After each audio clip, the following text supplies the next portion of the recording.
নমস্কার বন্ধুরা, আমাদের চ্যানেলে স্বাগতম। ডিএ নিয়ে একটি গুরুত্বপূর্ণ আপডেট। তো বন্ধুরা, ডিএ সংক্রান্ত গুরুত্বপূর্ণ আপডেটটি আলোচনা করার আগে বলে রাখি, যে সকল বন্ধুরা আমাদের চ্যানেলে নতুন, আমাদের চ্যানেলটির পাশে সাবস্ক্রাইব বাটন, সাবস্ক্রাইব করার পর পাশে যে বেল আইকন সেটিও প্রেস করবেন। লেটেস্ট ভিডিও আপডেটগুলি সবার আগে পেয়ে যাবেন।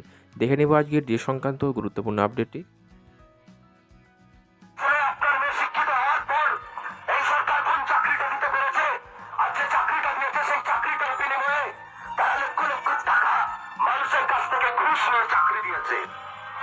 সাংবিধানিক একটা পদে থাকা সরকার তার রাজ্যবাসীকে, তার কর্মচারীদেরকে, তারা দিন আনে দিন খায়, সেই সমস্ত মানুষগুলোকে, তারা টোটো চালায়, তারা পুলিশ কর্মী, তারা জনগণ, তারা প্রতিদিন টোটো খায়, সেই সবকেছে আপনাদের হয়তো মনে হতে পারে কিভাবে বঞ্চিত করে রেখেছে।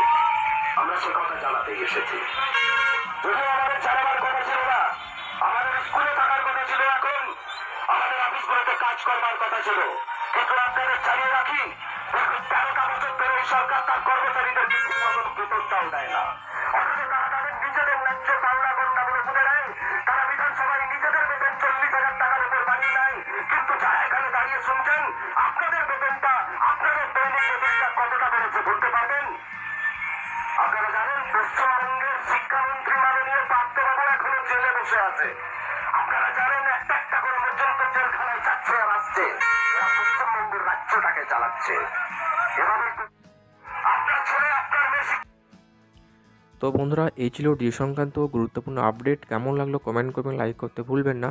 ডিএ সংক্রান্ত পরবর্তী আপডেট পাওয়ার জন্য আমাদের চ্যানেলটিকে সাবস্ক্রাইব করে রাখবেন। থ্যাংক ইউ বন্ধুরা ভিডিও দেখার জন্য।